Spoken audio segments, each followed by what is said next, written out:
talking about a toe here. I know.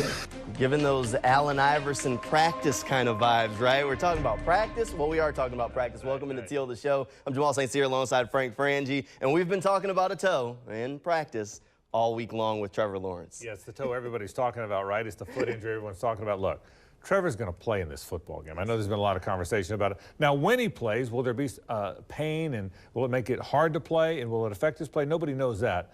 But I don't think there's much doubt that number 16 is going to run out there in Nashville. No, he returned to the game last week. They weren't really sure if it was a knee injury. It was more of a scare for everyone involved than anything else. But now it's been a slow play week, but all the voices are saying that Trevor Lawrence should be ready to go for Sunday.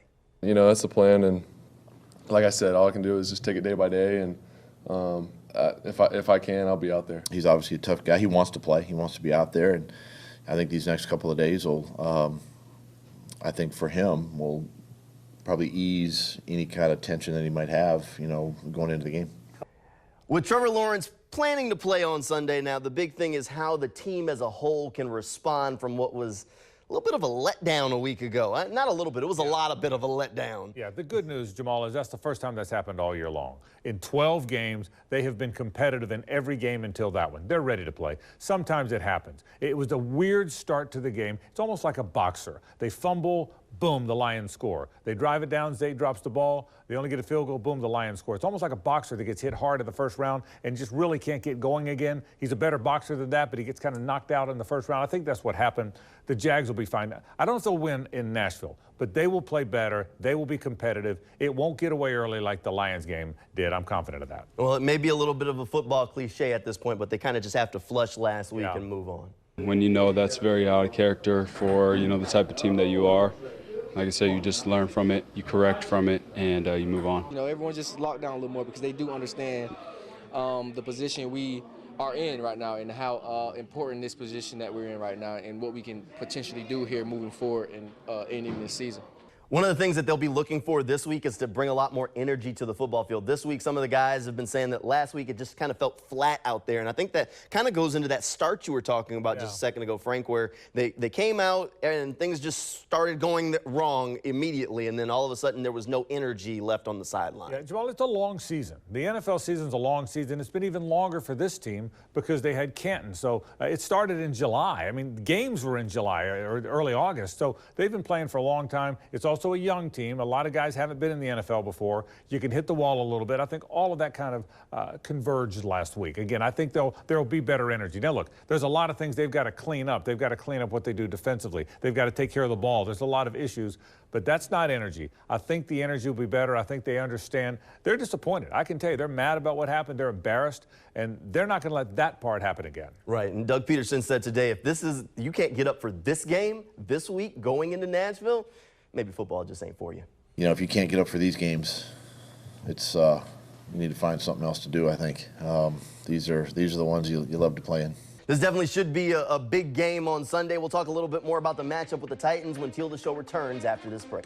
And welcome back to Teal the Show. The Jaguars heading into Nashville. Frank, the Jaguars have really struggled to play in Nashville, and a big part of that, Derrick Henry. Yeah, no question. He's number one. They haven't won there since 2013, and he is a big part of it. He's a physical downhill runner. He's the most physical running back in the league since Earl Campbell. There's been nobody like him. His stiff arms have become something everybody talks about every week. They make SportsCenter every week. He's a tough, physical guy. But he's struggled of late. The last 2 or 3 games, he hasn't been himself, and they haven't been themselves. They've lost 2 in a row, so suddenly it's a really big game for the Titans. They're going to try and establish Derrick Henry. They're going to try and get him going early on because he needs to kind of refine it himself. He's over 1,000 yards, but has not been great the last 2 weeks. And if the Jaguars want to have any sort of shot in this game, rule number 1, stop Derrick Henry. I mean, there's not another one like him. He definitely is one of the hardest backs in the league to tackle. It'll be a good challenge for the defense, good challenge for us, and yeah, man, like I said, we're looking forward to it. All right, Frank, outside of Derrick Henry, the Titans offense does have a few weapons. We've seen Ryan Tannehill actually tear this Jaguars defense up, but he's not necessarily the same as dangerous Ryan Tannehill as we kind of have remembered some of the past few times we've seen him. they would love to have Ryan Tannehill be the one that tries to beat them. One of the worst moves in the offseason is when they let A.J. Brown get away. That's made the Eagles way better. It's made the Titans not nearly as good as a passing team. It probably cost John Robinson his job. Okay, so that was a very bad move. They're not going to throw it over the top. Robert Woods is probably their best receiver, wide receiver. He's just okay. The two tight ends are pretty good. But Ryan Tannehill's not going to beat you. Now, he can beat you with his legs, so you got to keep him in the pocket. But you're not going to lose the game because he beats you. You're going to lose the game because Derrick gets going. That's how the Titans beat people. And look, when things get away, you go back to who you are. They're going to go back to tough, physical bully ball because that's how the Titans play, and you better be ready to play that against them. And that's good news for this Jaguars defense because they kind of match up a little bit better towards stopping the run than stopping the pass right now. That injury to Shaquille Griffin, even though he wasn't playing real well early in the year, really has hurt that secondary. We've kind of seen them just giving guys opportunities at that other corner spot, trying to see if somebody can grow into that role or really take a hold of that job. And the other team sees that. You know, if they know you don't have a guy there, they're going to say, well, we're going to figure out if that guy is the guy. Yeah, and I think you're going to see them continue to experiment there. You might see maybe more of the veteran guys this week rather than some of the young guys they've been trying. They're going to keep trying to figure out what works there and who works there. Look, this is a team we're talking about this year, but as you move forward in this franchise, they got to get cornerback fixed. That's probably the biggest area of concern on the team. You made a good point. But that's not going to affect them as much in the run game. You're probably going to see some big nickel, which means safety nickel, not just corner nickel. You got to stop Derrick Henry. So cornerbacks aren't quite as critical in this game. Now, in order to stop Derrick Henry, let's stick with the defense. We talked about one injury early on in the show in Trevor Lawrence. A couple other guys. Andre Sisto didn't go last week. That hurt their defense. It looks like Cisco should be back this week, which would enable them to play that big nickel. But it doesn't look like Chad Muma is going to be suiting up for this defense, which means Devin Lloyd going back into the lineup, which is kind of an interesting spot for the rookie. He got off to a really strong start to the season and kind of started making some rookie mistakes, got pulled, and now they have to have that confidence that maybe he's learned from the time on the sideline to get back and play a big role. No question. He's going to start the game if Muma's not available, which means he plays inside linebacker, so he's going to play there. I wouldn't be totally shocked to see Shaq Quarterman. Shaq is now the third linebacker. He's a tough, physical guy. Now, Shaq doesn't run as well. He could get exposed a little bit in coverage, but he's a physical guy. You're trying to stop the run. He makes some sense. But, yeah, this is an opportunity for Devin Lloyd. You said it. He played well early, not so well later. He got benched a little bit. Now he's back in. Okay, this is your opportunity. You're back in now. You got to sit and watch a little bit last week. Get back in there and make something happen. I think Devin Lloyd's going to be a good player. I haven't given up on him, but right now he's certainly a guy that has struggled. All right, we got to talk about the Jaguars offense a little bit. Drop passes were a problem a week ago. Not necessarily one that we've seen as bad this year as we've thought about in years past, but last week, not exactly good. And it felt like Christian Kirk was the only guy who could make a play. And at some point, somebody else has to be able to step up and make some of those plays. I think what happened last week, Zay Jones had the huge game the week before, 11 catches for 145 yards, but he got hurt. He hurt his chest. He's a tough guy, and he tried to play. He said, Coach, I can do this, I can do this. I think he was hurt. That first drop early on, it's kind of the left pec a little bit where the soreness is. He reached the right arm up and couldn't get the left arm up, and I think that's why he was dropping balls. I think Zay will be better. I applaud him. It would have been very easy last week not to play because he knew he was hurt, but he tried to play through it. He's a tough guy. He will play better. He kind of started that drops last week, but I think Zay Jones is a better player than that. He played hurt. I don't think you'll see that again. Now, the other thing on that offense, you know, the rushing game had kind of caught fire for a little bit there. Travis Etienne was looking like, you know, like a great draft pick. He was running around. People were talking about him as one of the better backs in the league or an ascending player in the league, but now he's kind of slowed down, and you're starting to wonder, well, maybe defensive has started to kind of figure out what he likes or maybe what this Jaguars running game is like. Some of it's been the kind of game scripts that the teams have been in, but Travis definitely has to get back on track. The big thing for Travis Etienne, he's lightning fast, he hits the hole fast, he runs fast.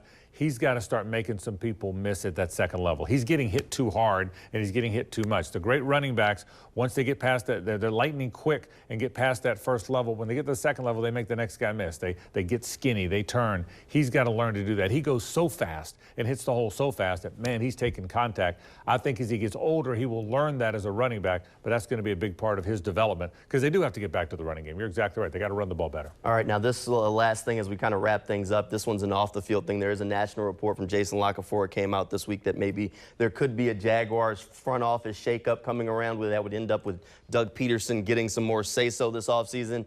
I don't necessarily think that's in the works at this point, and maybe even premature. It might be a thing where give the team a little bit of stability for some time, let them build and then see. I know some fans have been chomping at the bit for the same reasons they had a year ago, but I wouldn't like that if that did happen. I think patience is the thing they need, because you haven't drafted well in a decade. There's no depth on this team, and that doesn't change in 2 years. The John Robinson thing in Nashville is what's got everybody talking about that, Jamal. Well, had that happened there, can it happen somewhere else? There's been some criticism of Trent Baalke. I'd be very surprised if it happens in the season. Whether it happens in the offseason, I don't know. I don't know enough to know that. But right now, the important thing is the team can't get caught up in that. This team's got a handful of games left. You got 5 games left. 2 of them are against the team that's in first place. Let me reiterate this. You are 3 games out with 5 to play, and 2 of those 5 are against this team. So they are in it. It sounds crazy, and it's a long shot that they make the playoffs, but they are mathematically in it in the middle of December, which is kind of a good thing because that hasn't always been the case.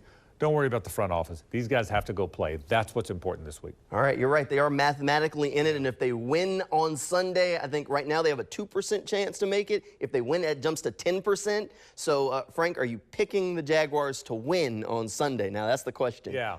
No, I'm not, okay, because I think they haven't won up there since 2013, and Tennessee's a good team. And remember, their back's against the wall, too. People, for the first time all year, they're starting to doubt the Titans. The Titans don't like that. Mike Vrabel really doesn't like that. He's an old-school, tough-nosed guy.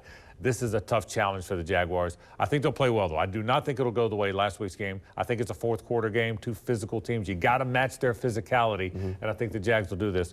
But I think the Titans are going to win the game. So the Titans are my pick. I do like the way the Jaguars match up with the Titans. I think they have an opportunity. I do think that both teams are going to be eager to prove something, especially after the way the Lions took care of the Jaguars last week. This team has to be hungry to prove something. Do I think that's going to be enough? Yeah, I really don't. I think the Titans are just a better football team right now. The Jaguars still have some growing left to do. I do like the Jaguars. If you say pick the team that's going to be better 3 years from now, I like the Jaguars over the Titans, but on Sunday, I got to go right there with you. I think the Titans win this football game. We'll have to wait and see how the game plays out. That's why they play the games, right? Thank you for tuning in. Franks, thanks for being here, and thank you at home for watching. That'll do it for Teal the Show. We'll see you on Monday night. Good night, and go Jags.